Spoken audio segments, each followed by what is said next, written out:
북한의 주요 현안을 분석하고 전망하거나 북한 사회를 진단하고 대안을 제시하는 북한 새로 읽기 시간입니다. 국민통일방송 데일리 NK 이강백 대표와 함께합니다. 대표님 안녕하세요. 네, 안녕하세요. 네, 2021년 말에 이 북한에서는 노동당 전원회의가 열렸었죠. 네, 27일에 시작을 해서 31일까지 했네요. 네. 당 중앙위원회 본부청사에서 열렸는데요. 제4차 당 전원회의였어요. 네.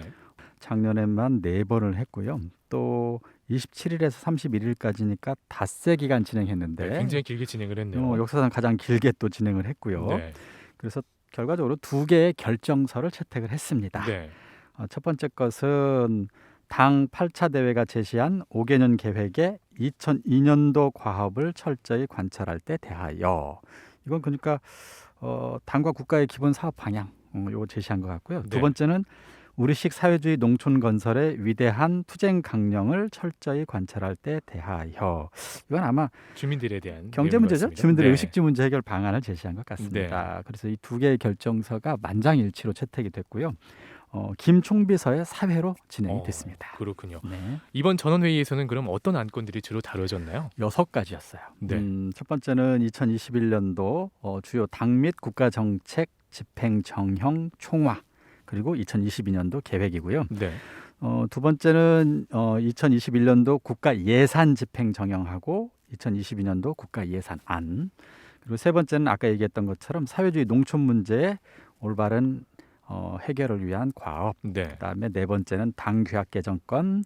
다섯 번째는 지도기관 성원들의 당 조직 사회생활 정형 늘 하던 겁니다. 회의할 때, 네. 당회의 할 때는. 그리고 6번째 조직 문제 이렇게 해서 6개의 안건이 상정이 됐습니다. 네, 굉장히 긴 시간만큼 많은 것들이 논의가 된 것 같은데 네네. 이 회의에서 결정된 내용 가운데 좀 핵심적인 것은 좀 어떤 게 있었나요? 대략 한 3가지 정도가 핵심적으로 보이는데요. 네, 2022년도 당과 국가의 사업 방향에 대하여 이 제목을 보면 대충 아까 얘기했던 것처럼 당과 국가의 사업 방향이 이제 핵심 내용인 거고 네. 그 가운데 한 6, 7가지 정도인데 3가지를 먼저 보자면 첫 번째는 역시 비상 방역에 전념하자. 코로나 그렇군요. 문제였습니다. 네. 비상 방역 사업을 국가 사업의 제1순위로 놓고 빈틈이나 허점 없이 강력하게 대응해 나가자. 이런 내용이 들어 있어요. 이걸 네. 보면 지금 2년간 국경을 사실상 봉쇄하다시피 방역 정책을 쓰고 있는데 네. 이와 같은 국경 봉쇄가 앞으로 조금 더 길어지지 않을까 이런 우려가 어. 됩니다. 그리고 두 번째는 국방력 계속 강화하자 이렇게 역시나 네. 국방력에 대한 내용이군요. 네. 날로 불안정해지고 있는 조선반도의 군사적 환경, 네. 국제 정세의 흐름 이런 걸 보면 국가 방위력 강화를 잠시도 늦출 수 없다. 이런 논리입니다. 네. 그리고 세 번째는 농업과 경제 발전을 최우선에 놓자 이렇게 하면서 새로운 사회주의 농촌 건설 강령을 제시했다고 주장을 하고 있는 대목인데요. 네. 내용을 보니까 크게 그런 것들이에요. 우리식 사회주의 건설의 전면적 발전을 지향을 하고 현실 조건, 시대 요구에 맞게 농촌 진흥의 웅대한 목표를 달성하기 위해서 3가지를 제시했다는 거예요. 중장기적인 발전 전략, 그리고 중심 과업, 구체적인 실행 방도까지 네. 다 제시를 했다. 그리고 추가로 혁명적인 중대 조치도 취했다. 이런 내용을 얘기를 하면서 네. 농업과 경제 발전 하자. 이게 이제 네. 크게 3가지라고 볼 수가 있겠고요. 기타 북미 또 북남 관계에 관한 논의도 진행이 됐다고는 했는데 구체적 내용은 없네요. 네. 그리고 반사회주의, 비사회주의와 투쟁을 적극 전개하겠다 이런 내용도 포함이 돼 있습니다. 네. 그 농업과 경제 발전을 이제 최우선한다고 했을 때 그 혁명적인 중대 조치들을 취했다고 이렇게 네. 전했다고 말씀해 주셨는데요. 네. 이 혁명적 중대 조치들 이게 어떤 건지 좀 궁금합니다. 그러니까 말이 너무 거창한데요. 네. 그래서 이제 여기저기 취재를 좀 해본 결과 네. 협동농장의 이제 분조관리제를 하면서 도구, 네. 농업 도구라든가 기타 필요한 원자재라든가 이런 것을 일부 자체로 알아서 해결해라. 결국엔 대신 그렇게 알아서. 난 생산물 중에 일부는 그냥 협동농장에서 자체로 네. 소비해도 좋다 이렇게 얘기를 했던 건데 네. 말이 그렇지 국가에서 원자재라든가 비료 그다음에 생산 도구를 대주지 못하니까 이걸 농민들이 협동농장에서 자체로 마련하는 과정에서 빚을 많이 졌어요. 네.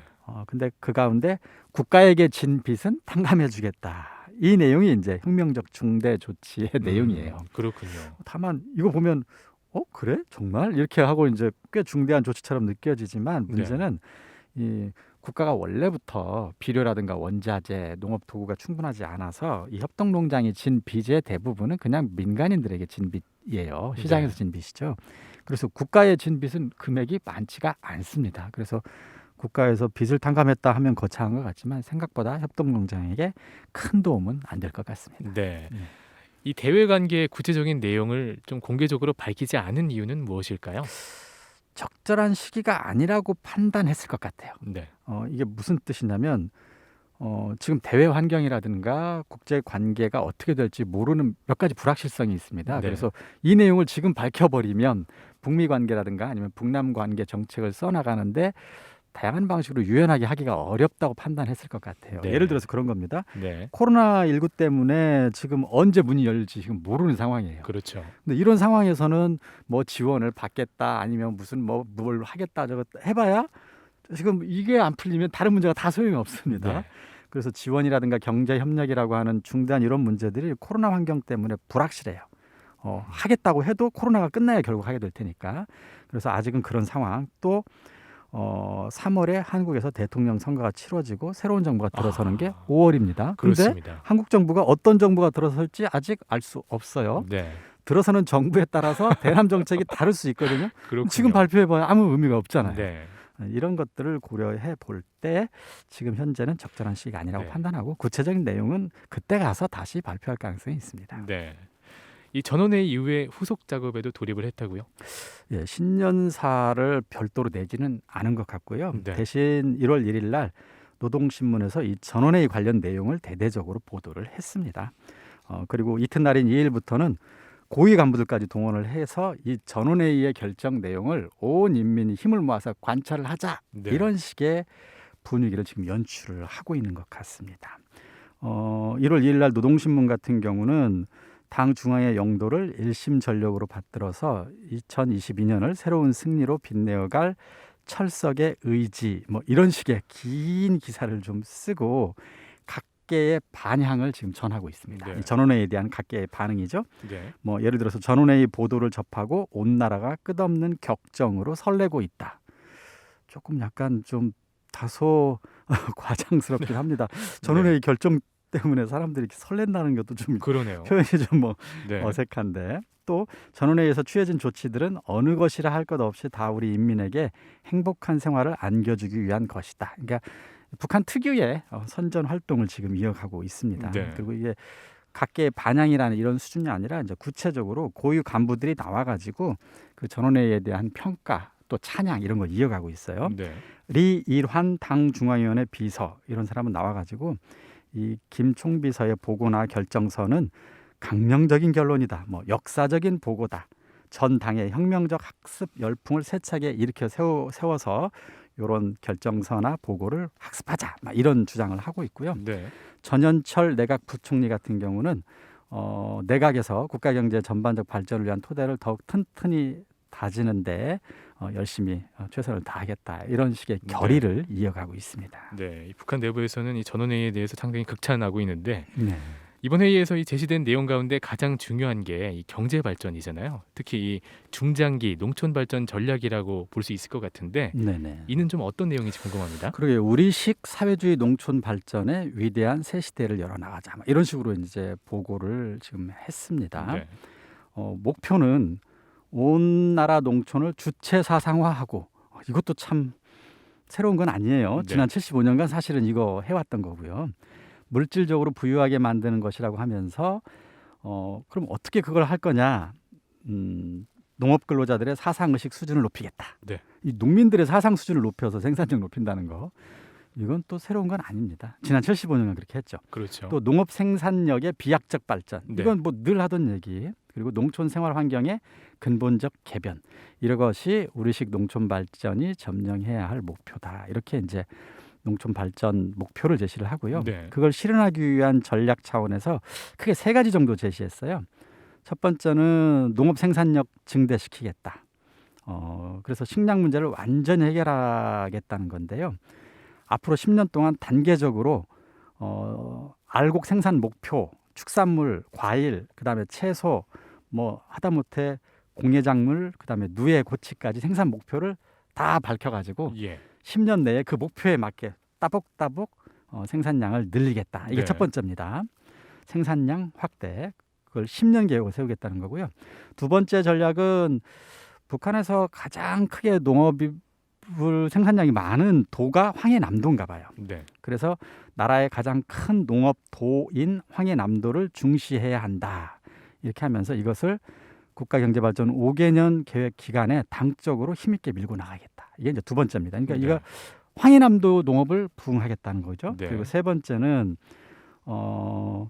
어려운 형편에서 경영 활동을 하고 있는 협동농장들의 재정 실태를 세세히 분석하고 국가로부터 대부를 받고 상환하지 못한 자금은 모두 면제하라고 지시했다. 아까 말한 그거죠? 네. 국가에서 빚 탕감해 주는 거. 네. 이것을 중장기적인 농촌 발전 전략으로 제시를 한 상황입니다. 네. 그렇다면 이번에 제시된 이 농업 발전 전략을 좀 어떻게 평가할 수가 있을까요? 글쎄요. 제가 평가해 볼 때는 아까 얘기했던 것처럼 목표 사상 의식 수준 높이겠다. 네. 그다음에 농업 생산력 발전시키겠다. 농촌 생활 환경의 근본적인 개변을 이루겠다. 이 세 가지는 수년째 반복되고 있는 게 아닌가. 네. 솔직히 말하면 한 70년째 계속하고 있는 말이 아닌가 싶어요. 네. 그래서 수십 년째 같은 원리와 목표를 반복하고 있다는 느낌. 근데 이제 생산 목표는 이제 구체적인 숫자로 해서 매년 제시하겠다는 건데, 네. 이것은 그동안에도 계속 해왔던 건데 문제는 뭐였냐면 숫자로 예를 들어서 쌀을 400만 톤 생산하겠다, 네. 500만 톤 생산하겠다고 목표는 늘 해마다 하는데 실제 생산량은 늘 그거에 못 미쳤어요. 뭐 100만 톤씩, 150만 톤씩 미치지 못한 거거든요.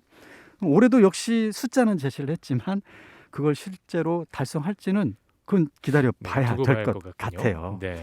자, 근데 문제는 이걸 수십 년간 했을 때 네. 성과를 못 거뒀다면 보통은 새로운 방법을 써봐야 되잖아요. 했던 걸 계속하는 게 아니라 새로운 걸 써야 되는데 그렇죠. 지금 북한이 하는 걸 보면 혁신은 하는 듯하지만 혁신하지 않는 혁신 같지 않은 혁신을 지금 하고 있는 거죠. 네. 그러니까 행동의 혁신이 없이 말로만 혁신을 수십 년째 계속하고 있는 이런 그렇군요. 느낌. 네. 올해 이 농촌 발전 전략도 그런 오류를 반복하고 있다는 생각을 지울 수가 없습니다. 네. 좀 두고 봐야 할 것 같은데요. 노동당 1차 전원회의에서는 어떤 정책을 제시를 했었나요? 그러니까 작년에 지금 전원회의만 4번 했잖아요. 네. 2월 달에 했고 첫 번째, 그리고 이제 네 번째 전원회의를 12월에 했는데 1월 달에 했던 전원회의 내용도 비슷합니다. 사실은 먹는 문제를 최우선으로 해결하겠다. 네. 그래서 농업과 수산 분야의 목표도 막 그때 다 제시를 했었습니다. 그리고 그걸 위해서 뭐 영농 물자를 보장하겠다, 뭐 대책을 세우겠다 등등등. 그리고 수산 부분에서도 어로 활동과 양어 양식을 적극적으로 해서 수산물 생산량을 늘리라고 주문을 했고 구체적인 목표도 작년 2월에 다 수립을 했었어요. 근데 올 연말에 그럼 나아졌느냐 하면 크게 나아지지는 않았습니다. 네. 이걸 놓고 보면 같은 내용을 계속해서 반복해서 논의를 하고 있지만 생각보다는 또렷한 해법을 찾지 못한 채 시간만 보내고 있는 이런 모습을 작년 1차 전원회의와 4차 전원회의를 비교하면서도 우리가 알 수가 있습니다. 네. 좀 새로운 해법을 제시해서 북한 주민들이 좀 먹고 사는데 좀 나아졌으면 하는 그런 바람인데요. 자, 지금까지 이강백 대표님과 함께 북한의 4차 전원회의에 대해서 자세히 살펴봤습니다. 오늘도 감사합니다. 네, 감사합니다.